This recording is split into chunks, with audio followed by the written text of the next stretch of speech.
Salut, c'est Marco de Top for Phone. On se retrouve aujourd'hui pour la vidéo de test du Wiko U-Pulse Lite, le mobile que vous voyez tout de suite devant vous et que je vous ai présenté il y a peu lors de la très traditionnelle et habituelle vidéo de déballage de la boîte que vous voyez en haut à droite de cette image. Le Wiko U-Pulse Lite, c'est un mobile entrée de gamme. On est en août 2017 lorsque je fais cette vidéo. Il vient d'être commercialisé, juillet 2017, au prix maximum conseillé de 179,99 €, donc on va arrondir à 180 €. Donc c'est un prix entrée de gamme. Le mobile est lui-même un entrée de gamme par un certain nombre de spécifications. Mais comme Wiko aime bien faire les choses, eh bien il y a quelques spécifications justement qui sont un peu au-dessus, voire même bien au-dessus de ce que propose la concurrence. Mais ça, bien sûr, vous vous en doutez, on va le voir tout au long de cette vidéo de test. Le Wiko U-Pulse Lite, donc un mobile entrée de gamme qui est le quasi-jumeau du Wiko U-Pulse tout court. Voilà, donc on est vraiment sur deux mobiles qui se ressemblent énormément, non seulement en composants mais aussi en look. Il y a un certain nombre, même quasiment la totalité des spécifications qui sont identiques. L'élément différent, c'est surtout l'écran. Voilà. Donc je vous engage, si vous êtes intéressé par le U-Pulse tout court, à regarder la vidéo de test du U-Pulse tout court. Et il y aura aussi une vidéo de comparatif entre les deux. Le U-Pulse Lite, donc c'est ce fameux mobile que vous voyez tout de suite devant vos yeux, qui présente un design assez sympathique. Assez sympathique dans le sens où c'est un design notamment qui est doté d'une plaque métal arrière. Donc on a bien du métal à l'arrière. En fait, on a un cache batterie que l'on peut retirer qui est en plastique sur lequel est greffé, est intégrée une plaque métallique que vous voyez ici. Avec ce petit effet métal brossé, donc c'est très classe, c'est sympa, le look est bien fait, la finition est bonne, les éléments sont bien placés, il n'y a pas de jeu justement dans les éléments, et les boutons eux-mêmes n'émettent pas de cliquetis intempestifs, on est sur quelque chose qui est bien fait. Voilà, bien fait au niveau du design, un look assez sympathique, plutôt en arrondi, finition métal comme je vous l'ai dit il y a quelques instants. Petite parenthèse, le téléphone glisse énormément, probablement en raison justement de cette finition métal, la plaque à l'arrière glisse, donc il faut tenir le téléphone fermement en main pour éviter de le faire tomber, bon, ça c'est une chose assez logique, voire même potentiellement mettre une coque. Wiko a fait des accessoires pour ce téléphone, donc pas de problème, vous en retrouverez en grande distribution. Le seul élément finalement qui ne glisse pas, c'est le logo qui est collé à l'arrière, qui lui râpe un petit peu. C'est un truc assez classique. Moi personnellement, j'aime pas trop justement le logo qui râpe. Après, d'un autre côté, ça évite justement de le faire glisser. Enfin voilà, ça lutte un petit peu justement contre ce côté trop glissant. Alors si on fait le tour rapide du propriétaire, alors prise en main relativement bonne, comme je vous l'ai dit, on est sur des dimensions qui sont compactes, on va dire compactes par rapport à l'affluence de mobiles très grande taille que l'on a de nos jours, mais on est sur un téléphone donc qui a un écran de 5,2 pouces, au-dessus duquel on retrouve de l'écouteur et du capteur photo frontal, mais ainsi que du flash pour le capteur photo frontal, donc il y a bien un flash pour les selfies. Les trois touches sont des touches tactiles, elles ne sont pas sensitives, donc elles sont intégrées à l'écran. On retrouve le marquage Wiko sur la face avant. Le côté droit, on ne retrouve strictement rien. Sur le dessus du mobile, on retrouve le mini jack, ou le jack 3.5 comme j'aime bien l'appeler. On retrouve sur le côté droit le bouton on-off et le bouton de contrôle de volume plus-moins. Et sous le mobile, on retrouve l'entrée micro primaire, ainsi que ici le connecteur micro USB qui permet de charger et de synchroniser le mobile en filaire si vous voulez le synchroniser en filaire. Au dos du mobile, on retrouve le capteur photo dorsal, 13 mégapixels, je reviendrai sur ce dernier tout à l'heure. On retrouve également le flash LED qui accompagne le capteur photo dorsal et le capteur d'empreinte digitale. Parce que oui, ce téléphone, tout comme son quasi-jumeau, celui-ci, le U-Pulse tout court, est bien doté d'un capteur d'empreinte digitale. Le marquage Wiko, la grille du haut-parleur. Voilà, donc ça c'est le petit tour du propriétaire. C'est un téléphone qui présente bien, bon je ne vais pas y revenir dessus encore une fois de plus. C'est un téléphone qui a des dimensions qui restent dans la bonne norme, 14,2 cm de long, 14,2 cm de long, pardon, 14,4 cm de long, je vais y arriver, je vais arrêter des fails, 7,2 cm de large et 0,8 cm d'épaisseur. Donc on est dans la bonne norme, rien de très étonnant au niveau des dimensions, au contraire. On n'est pas particulièrement optimisé, mais on n'est pas sur un mobile non plus qui a des bordures extrêmement larges, complètement disproportionnées. On a fait le tour du propriétaire, c'est un téléphone, petite parenthèse, qui est décliné en 4 versions couleurs. Alors ici vous voyez la version noire, hein, très classique, c'est la version la plus passe-partout, la plus sobre, la plus habituelle. On retrouve également ce téléphone décliné en version or, on retrouve également ce téléphone décliné en version bline foncé, c'est comme ça que ça s'appelle chez Wiko, c'est une sorte de bleu-vert foncé, très sombre. Et on retrouve du rouge cerise, c'est comme ça que Wiko l'appelle, c'est une sorte de rouge pompier, donc un rouge très vif. On a parlé du design, on va parler maintenant de l'image. L'image, alors c'est un écran de 5,2 pouces, je vous l'ai dit il y a quelques instants. Alors c'est un écran qui possède une bonne qualité d'image. Alors on va bien sûr détailler celle-ci au moment même où je suis en train d'en parler. Là, on va regarder cette petite vidéo, ça va me permettre notamment bien, d'étayer mon discours. Donc on est sur une image qui est sympathique. Une image qui est sympathique pour un téléphone, je le rappelle, qui est un entrée de gamme. Donc on est sur du HD, hein, c'est du HD Ready. Donc à savoir 1280 pixels par 720 pixels, donc c'est du 720p en 5,2 pouces. Ça nous donne une densité de 282 pixels par pouce. Alors 282 pixels par pouce, c'est un bon niveau. On aurait préféré atteindre le plus près possible les 300 pixels par pouce, ce qui aurait été possible si l'écran était notamment un Full HD ou s'il avait été plus petit. Pour le coup, on est sur 282 pixels par pouce, c'est acceptable. Pour ne pas trop les distinguer à l'œil nu, il faut coller son œil pour commencer vraiment à voir les pixels ressortir. L'image est belle, plutôt contrastée, plutôt bien gérée au niveau des couleurs. Tout ça, c'est lié notamment à la technologie employée pour l'écran. C'est un écran IPS et la construction de ce mobile, ça parlera aux connaisseurs, est un full lamination, ce qui veut dire que en fait, l'écran et la dalle tactile sont vraiment très proches l'une de l'autre. Et donc ces deux éléments étant très proches l'un de l'autre, eh bien il n'y a pas d'épaisseur qui vienne dégrader, on va dire, la gestion de la lumière, du contraste et des couleurs entre l'écran et la dalle tactile. La dalle tactile n'est donc pas un élément perturbant au niveau de la lecture de l'écran. Une dalle tactile d'ailleurs sur laquelle je me rends compte, je n'ai pas bien pris le temps de vous la détailler, elle n'est pas traitée antérieur anti-casse, ou en tout cas pas à ma connaissance. Par contre elle est 2,5D, donc elle est légèrement arrondie sur les bords, ça donne un côté un peu plus agréable au niveau de l'usage, et elle est glissante, ce qui veut dire qu'en fait au niveau du tactile, eh bien, c'est plus agréable, ça accroche pas. Donc on est sur un tactile, une sensation tactile qui est plutôt bonne. Donc l'image est belle, plutôt satisfaisante, vous avez plaisir à regarder des vidéos, même si on n'est pas sur un Full HD, même si on n'est pas sur un téléphone 2K, etc., eh bien on arrive quand même à regarder des vidéos avec satisfaction. Au niveau du son, vous l'entendez, il est procuré par ce haut-parleur dont je mettrai probablement une incrustation en bas à droite pour vous montrer le niveau de décibels qui sont procurés. Eh bien ce téléphone arrive à procurer jusqu'à 110 décibels. Là j'étais en train de parler justement, j'étais en train de me faire cette idée des... je vais y arriver, hein. C'est pas facile de faire deux choses en même temps. Voilà, on relance la petite vidéo. Oh, mais dis donc, je vais arrêter d'appuyer sur le bouton off. Voilà. En même temps, je suis en train de vous montrer le capteur d'empreinte digitale. Voilà, tout simplement. Je vais lancer la petite vidéo. Donc j'aurais mis une petite incrustation pour vous montrer le niveau de décibels justement de ce téléphone.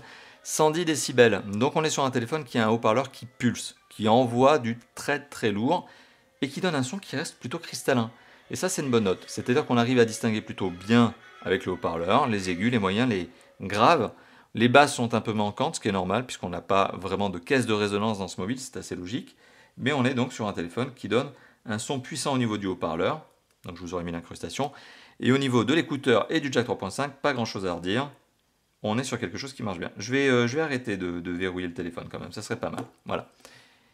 Ça sera mon petit fail de la vidéo, j'espère que je n'en ferai pas d'autres. Donc, belle luminosité aussi, j'ai oublié de vous le détailler ça. Je vais mettre aussi une petite incrustation. Eh bien, on est sur une luminosité de 550 nits, candela par mètre carré.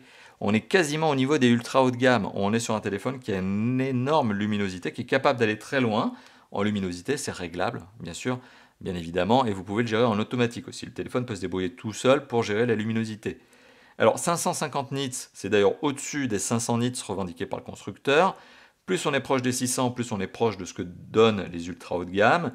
Et plus ce score est élevé, plus la luminosité du téléphone est bonne, importante, et meilleure sera la lecture, notamment en face du soleil. C'est-à-dire que lorsque vous avez beaucoup de lumière ambiante, notamment lumière du soleil, eh bien vous arriverez à voir d'autant plus facilement justement le contenu de l'écran, l'image qui vous est procurée par justement cet écran. Donc, bonne luminosité également.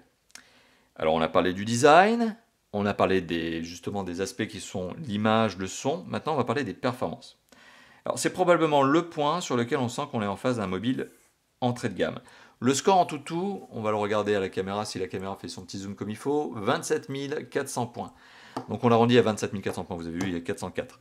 Bon, 27 400 points, c'est un score clairement qui est plus typé entrée de gamme, voire même low cost qu'aujourd'hui moyen de gamme. Donc on est clairement sur une plateforme aujourd'hui qui est d'ailleurs un petit peu vieillissante, d'une plateforme technique que l'on avait déjà vue dans les années passées, donc notamment en 2016. C'est une configuration, voilà, pour être plus clair, qui s'appuie sur un certain nombre de composants qui sont processeur graphique, mémoire vive. Alors, processeur, on est sur un Mediatek qui est un Mediatek MT6737. On le voit ici, c'est écrit. Ce processeur et complété par un processeur graphique qui est un Mali T720. C'est logique, les deux vont de pair. Mediatek, Mali, c'est normal. Alors, on est sur un processeur qui est un Mali T720. Heureusement, ça permet à ce téléphone de s'en sortir correctement en jeu 3D. Pareil, j'aurai probablement l'occasion de vous mettre ici une incrustation avec du Real Racing 3, avec mon très bon accent. Donc du Real Racing 3, qui vous permettra de vous faire votre propre idée en termes de fluidité d'image. Oui, ce téléphone a une bonne fluidité d'image. D'ailleurs, un test Epic Citadel, c'est 27,9 images par seconde en mode ultra haute qualité. Bon, donc on est sur un téléphone qui s'en sort très bien en jeu 3D, bien que malgré qu'il ait justement un processeur qui lui est un peu vieillissant. Donc heureusement le processeur graphique lui permet de sauver un petit peu l'histoire.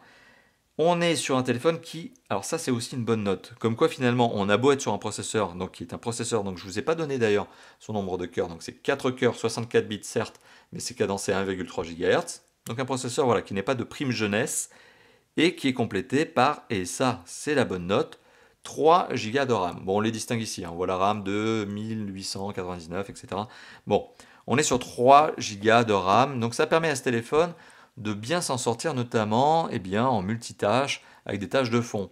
Même si, en plus, et c'est quand même un bon point supplémentaire, et je reviendrai sur cette notion-là, la surcouche de ce téléphone propose une option pour qu'il ait les tâches de fond qui seraient peut-être trop gourmandes et qui viendraient diminuer la performance du mobile. Donc vous avez même un optimiseur, on va dire comme ça, de mémoire vive. Donc c'est quand même un bon point.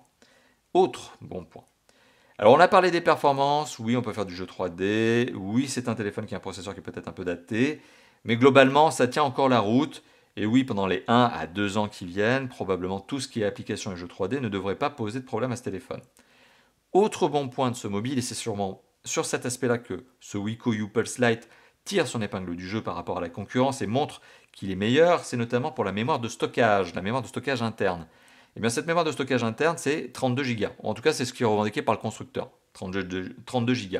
Sauf que lorsque vous allumez le téléphone pour la première fois, vous le savez, vous perdez des gigas. Alors ils disparaissent pas comme ça, ils disparaissent pour la règle de conversion, sur laquelle je ne reviendrai pas, c'est exactement la même chose que pour le monde des PC. Quand on vous vend un disque dur, et bien quand vous le mettez dans votre ordinateur, la capacité n'est pas la même. Je ne reviendrai pas là-dessus parce qu'on pourrait en parler des heures. C'est normal, c'est normal. Voilà, c'est juste une conversion, une règle de calcul.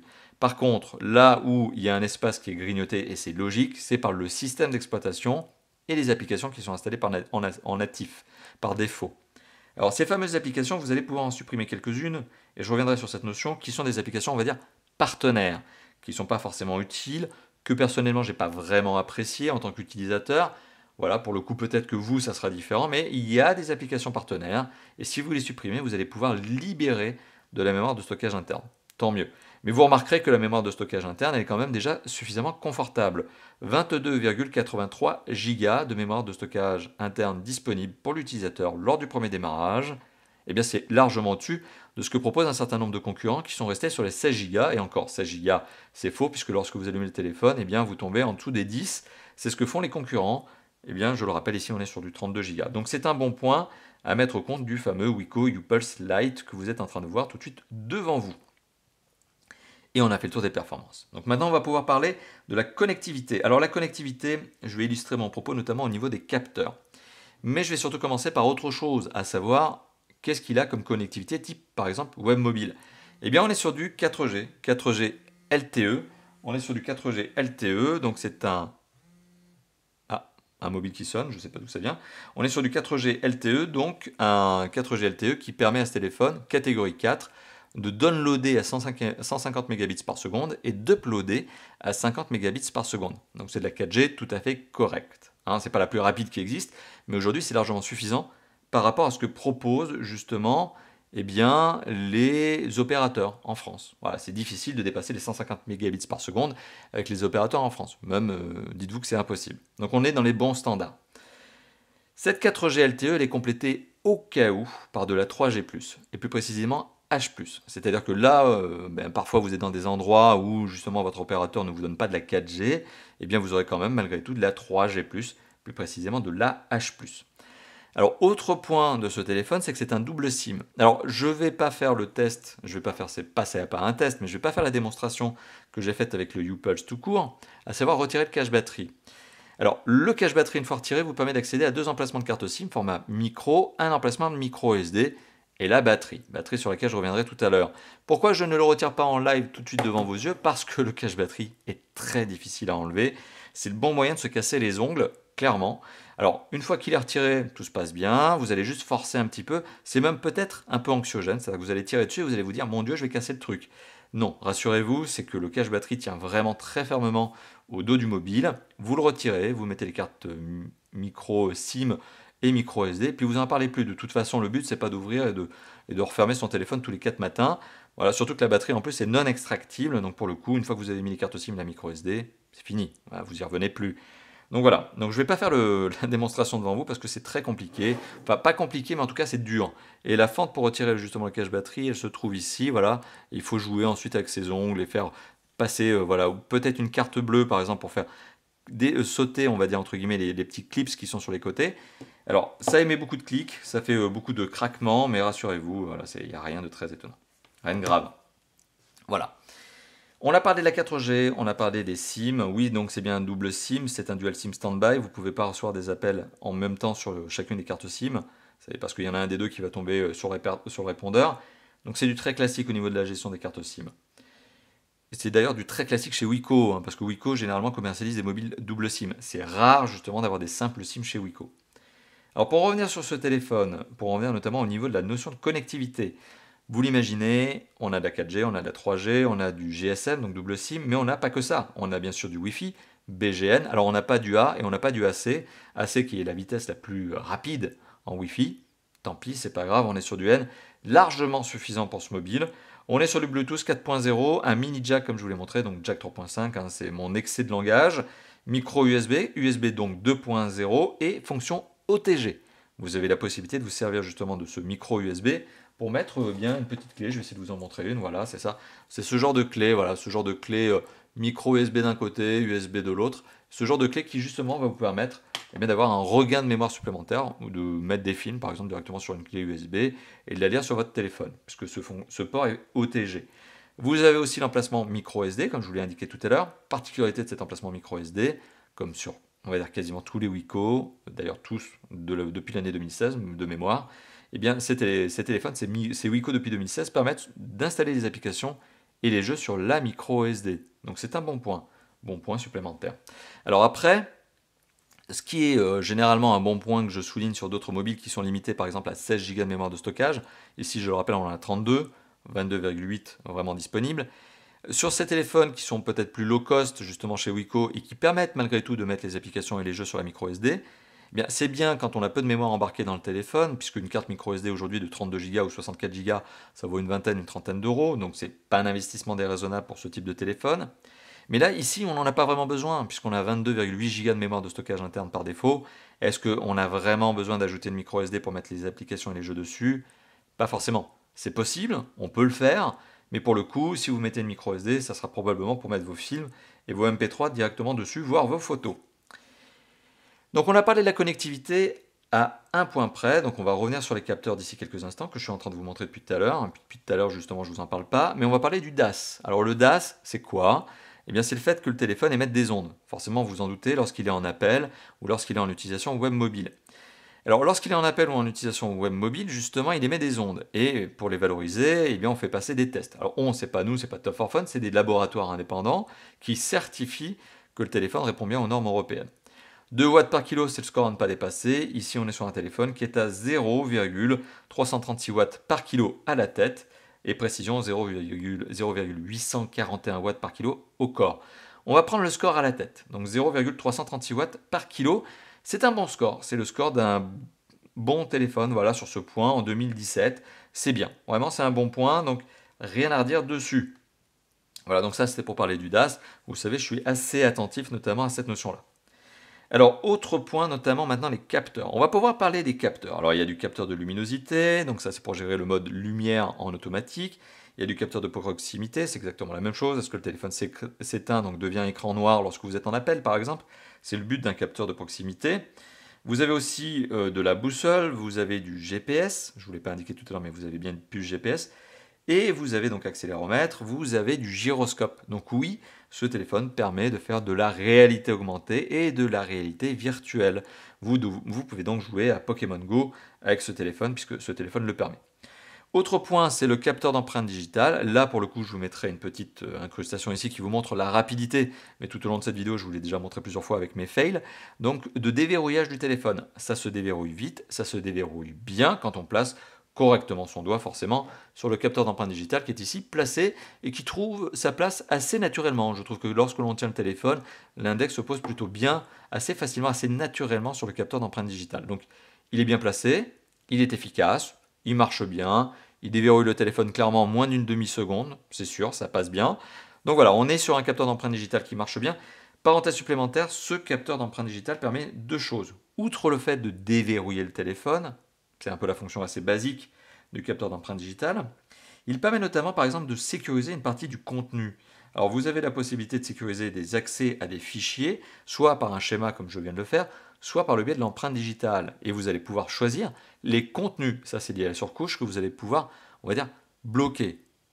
On va dire sécuriser au niveau de l'accès extérieur. C'est-à-dire que si vous prêtez votre téléphone et que vous n'avez pas envie que n'importe qui puisse regarder vos photos, puisse regarder, je sais pas, une partie de vos contenus, tout simplement, eh bien vous allez pouvoir mettre ça dans Files Lock, c'est comme ça que ça s'appelle chez Wiko, c'est comme ça que la surcouche l'a appelé, cette petite fonctionnalité supplémentaire. Autre fonctionnalité supplémentaire de ce capteur d'empreinte digitale, comme toujours chez Wiko, vous avez la possibilité de programmer 5 empreintes digitales différentes, quelles que soient vos mains, que ce soit vos deux mains, ou d'ailleurs que ce soit les mains de quelqu'un d'autre. Vous pouvez programmer 5 empreintes digitales, pas forcément de vous. Alors, ces 5 empreintes digitales ont une particularité, c'est que vous pouvez affecter un usage à chacune d'elles. C'est-à-dire que par exemple, vous pouvez très bien décider que l'empreinte digitale, l'index, par exemple, déverrouille le téléphone et lance un appel sur un de vos contacts en particulier. Vous pouvez décider par exemple que le pouce déverrouille le téléphone et lance l'appareil photo, c'est possible. Vous pouvez décider que l'index déclenche par exemple l'agenda, ou vous pouvez tout simplement décider que le petit doigt déclenche tout simplement le déverrouillage du téléphone sans rien d'autre. Donc ça c'est une fonctionnalité supplémentaire mise par Wiko dans sa surcouche, permise aussi par le capteur d'empreinte digitale. Voilà, donc on a parlé des capteurs, il est temps de passer justement à la surcouche.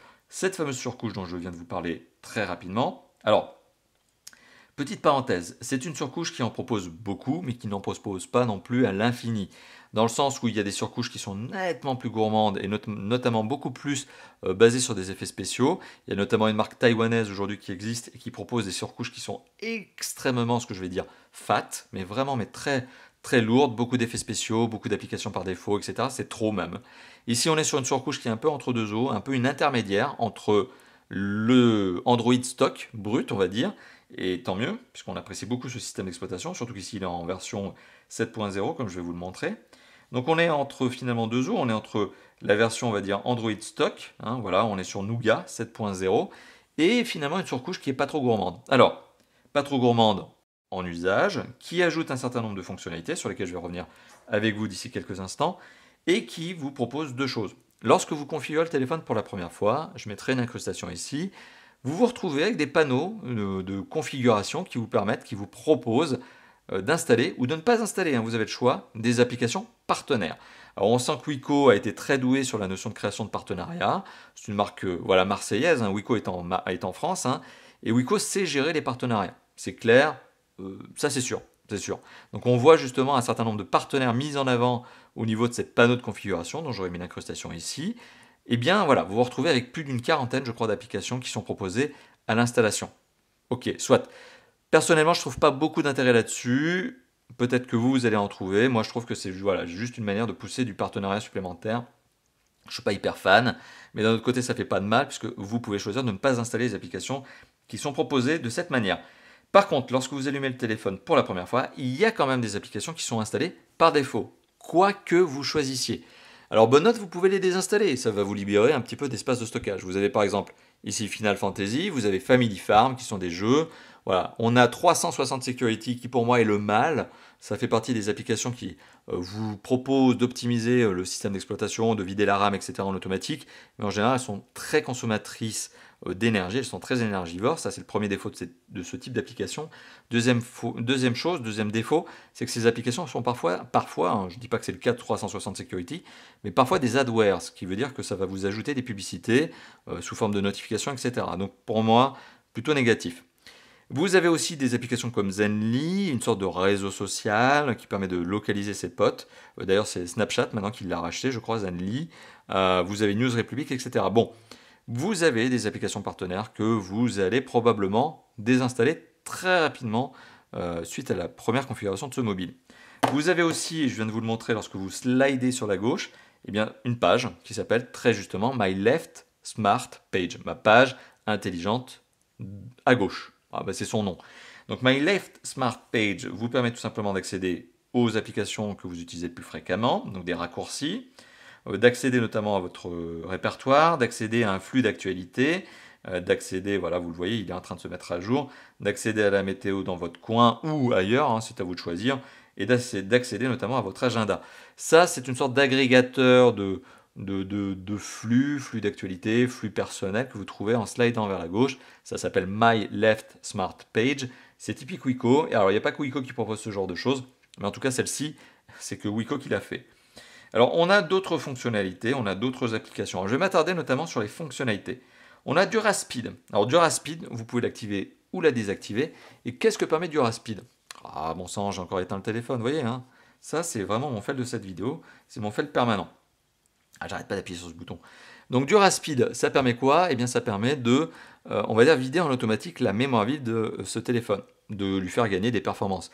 Mais il y a 3 Go de RAM, donc 3 Go de RAM, c'est largement suffisant. Donc finalement, est-ce qu'il y a vraiment besoin de Duraspeed? Pas nécessairement. Ce téléphone aurait eu 1 ou 2 Go, 1 Go ça aurait été peu, hein. Mais 2 Go, peut-être que je vous aurais dit oui, c'est intelligent. Pour le coup, comme il y a 3 Go de mémoire, de mémoire vive, pardon, bon, c'est peut-être pas indispensable. On a aussi Smart Action. Smart Action qui permet notamment, par exemple, eh bien, de faire un certain nombre de mouvements. Voilà, par exemple, vous faites un double tap pour déverrouiller l'écran quand il est écran éteint. Bon, ce qui n'est pas compatible notamment avec le capteur d'empreinte digitale. Vous pouvez double tap pour l'éteindre, par exemple. Tourner le téléphone pour raccrocher une conversation. Ou en tout cas le rendre muet, l'appel. Vous avez Smart Gesture aussi, dans le même registre. C'est une application, en tout cas une fonctionnalité, qui vous permet, lorsque l'écran est éteint, de faire des lettres. Et en dessinant une lettre sur l'écran éteint, vous allez déverrouiller le téléphone et pouvoir activer la fonction. Bon, encore une fois de plus, ce n'est pas compatible avec le capteur d'empreinte digitale, puisque si vous mettez le capteur d'empreinte digitale et que vous faites un haut, par exemple, comme c'est proposé pour lancer l'appareil photo, bah, ça va quand même vous demander de déverrouiller le téléphone avec votre empreinte. Donc du coup, pas très utile. Pas d'utile de le faire les deux en même temps. Même c'est même contre-productif. Mais vous avez cette fonctionnalité supplémentaire. Voilà, donc on a parlé de Files Lock aussi, donc cette fameuse partie qui permet de sécuriser, voilà, cette fameuse application qui permet de sécuriser du contenu. Vous avez Ma Musique, qui est un lecteur MP3 optimisé par Wiko, redesigné, soit. Vous avez la même chose pour les vidéos, ça s'appelle Vidéo tout simplement. Pour le coup, bah, j'ai pas de vidéo à vous montrer puisque j'ai reseté le téléphone, donc ça va pas faire grand chose. Et vous avez un truc que j'aime beaucoup chez Wiko qui s'appelle Phone Assist. Alors Phone Assist que je dis généralement comme étant un vaste fourre-tout. Pour le coup, bon, oui, c'est un fourre-tout mais c'est pas péjoratif. C'est un fourre-tout dans lequel on retrouve pas mal de bonnes petites choses, notamment le mode économie d'énergie, qui vous permet de gérer, bien, tout simplement, vous le comprenez, les différents paramétrages plus ou moins personnalisables, hein, du mode économie d'énergie. Notifications, vous allez choisir quelles sont les applications qui peuvent vous envoyer des notifications. En fait, c'est un raccourci vers le menu, vers les paramètres. Auto Start, quelles sont les applications qui ont le droit de démarrer sans vous demander, hein, au démarrage du téléphone par exemple.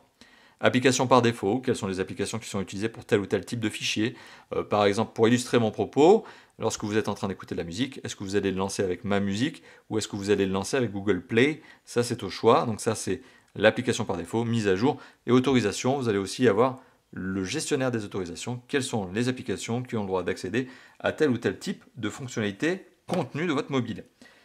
Ça se retrouve dans Phone Assist. Et donc, ça fait partie de la surcouche Wiko. Vous voyez, donc c'est une surcouche qui reste calme, pas trop d'effets spéciaux, mais qui reste agréable. Donc c'est une bonne surcouche. C'est clairement typiquement le genre de surcouche que j'apprécie. C'est une surcouche qui rajoute du design aussi, ça je vous en ai pas parlé. Il y a des fonds d'écran, des petits icônes retravaillés. Ok, ça rajoute un petit côté un petit peu plus sympa au niveau du design qu'Android de base, hein. Android de base, c'est assez pauvre en termes de design, c'est assez sommaire. Alors petit récap, hein, juste pour être sûr de vous avoir transmis les informations.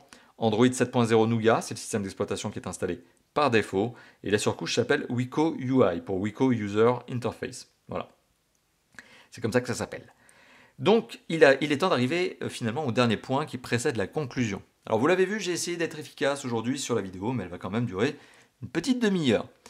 Alors, qu'est-ce qu'on peut se dire sur les usages? Alors, on va parler très rapidement, on va passer même d'ailleurs très rapidement sur tout ce qui est SMS, appel, fait d'aller sur une page internet, parce que ça, tous les smartphones de nos jours y arrivent. Lecteur MP3, oui, ce téléphone arrive à lire des MP3, ça je vous l'ai indiqué tout à l'heure. Bon. Il y a deux usages sur lesquels on va s'attarder qui sont notamment l'usage appareil photo et l'usage autonomie. Alors pour l'appareil photo, on est sur un 13 mégapixels à l'arrière qui prend, je trouve, là c'est le frontal, le capteur dorsal prend, je trouve, de bonnes photos. L'autofocus se place rapidement, une fois qu'il est placé, il ne papillonne pas, il est complété bien sûr, vous l'imaginez, d'un flash LED et il a des petites options supplémentaires qui permettent notamment d'accéder à des fonctionnalités complémentaires. Alors, on a par exemple le mode Pixel Super. Qu'est-ce que c'est Pixel Super?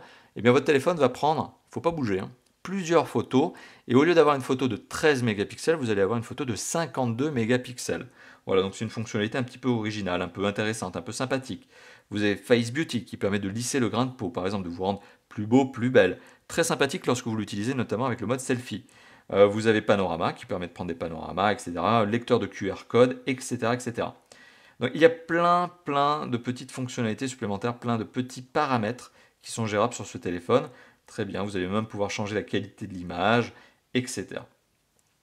Le capteur photo dorsal prend des bonnes photos. Franchement, pour un 13 mégapixels sur un entrée de gamme, c'est pas bluffant au point d'arriver sur des ultra haut de gamme qui ont des capteurs photo de fou furieux, mais qui valent 600, 700, voire même plus euros. Là, on est sur un téléphone qui vaut moins de 200 euros et qui propose un résultat pour le capteur photo dorsal tout à fait convaincant.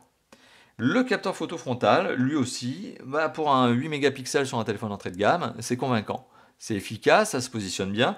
Vous avez la possibilité d'avoir, attention les yeux, justement le flash LED que voici, que je viens d'activer en le forçant. Donc vous avez cette possibilité-là, vous avez bien un flash LED sur la face avant du téléphone. Capteur photo frontal qui prend bien, sur lequel vous avez ce fameux mode, je vous l'ai dit tout à l'heure, Face Beauty, qui permet de lisser le grain de peau, de vous rendre un peu plus beau, un peu plus belle. Voilà, donc très bien, c'est sympa. Voilà, donc au niveau des photos, on est plutôt bien loti. J'aurais d'ailleurs probablement eu l'occasion de vous mettre deux échantillons photos pendant la vidéo, là, vous l'aurez probablement vu, zoomé, agrandi maximum, voilà, mais ça vous donne une idée de justement la qualité photo de ce téléphone, en tout cas qui est proposé par ce téléphone. Donc satisfaisant, franchement, je trouve que pour un mobile à 180 euros, on n'est pas trop mal loti. On est d'ailleurs à milieu de ces blagues récurrentes qui tournent sur Wiko, où on dit que Wiko n'est pas très bon en photo. Bah oui, Wiko n'est pas excellent en photo quand on est sur des low cost à 80 euros, c'est sûr. Mais quand on est sur des entrées de gamme à moins de 200 euros comme celui-là, eh bien ça tient la route. C'est le cas ici. Ça tient la route en termes de qualité photo. C'est pas bluffant. On n'est pas sur un ultra haut de gamme, mais on est sur un résultat qui est tout à fait convenable.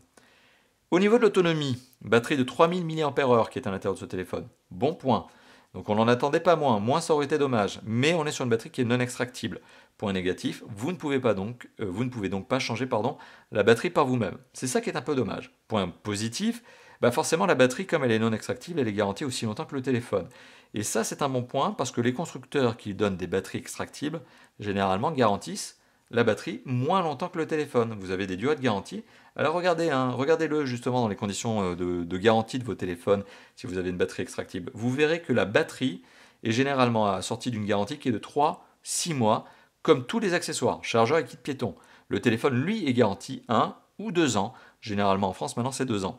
Et bien ce téléphone ayant une batterie non extractible, forcément, tout est garanti 2 ans. Voilà. C'est le bon point finalement de la chose. Comme quoi. Et puis finalement, une batterie extractible, oui, ça peut être un bon point quand vous voulez en acheter une deuxième pour pouvoir avoir plus d'autonomie, mais dans ce cas-là, vous pouvez tout simplement acheter une batterie externe, cette fameuse notion de power bank, c'est comme ça qu'on les appelle, les batteries externes. Eh bien, rien ne vous empêche d'acheter une deuxième batterie, mais une batterie externe.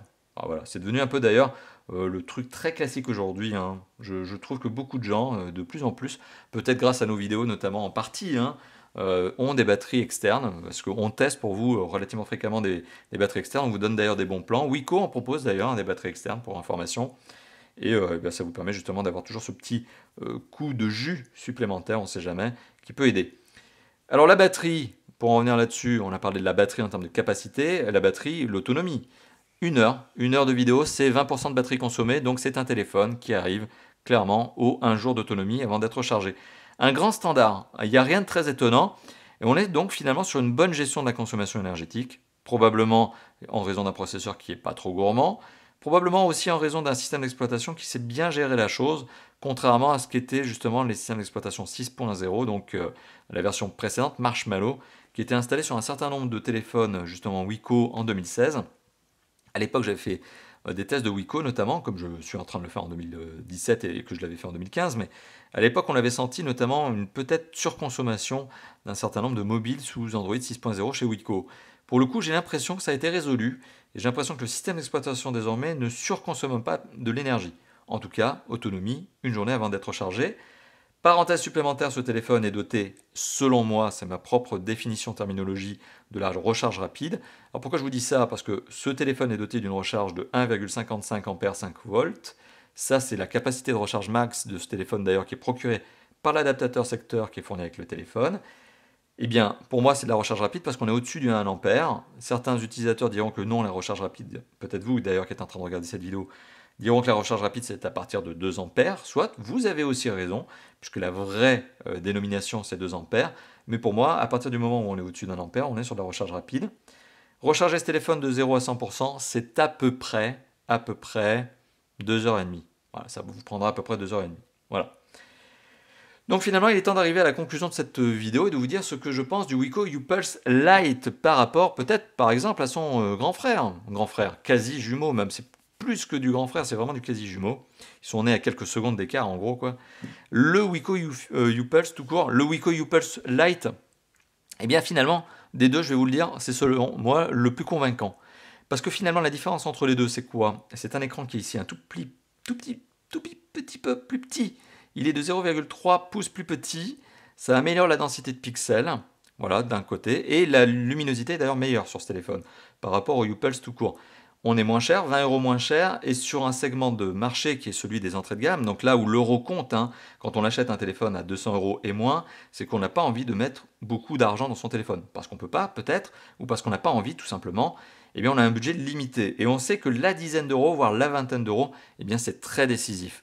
On est ici sur un téléphone qui, à mon avis, est plus convaincant que le U-Pulse tout court, parce qu'on est sur une expérience d'utilisateur qui reste tout à fait convenable.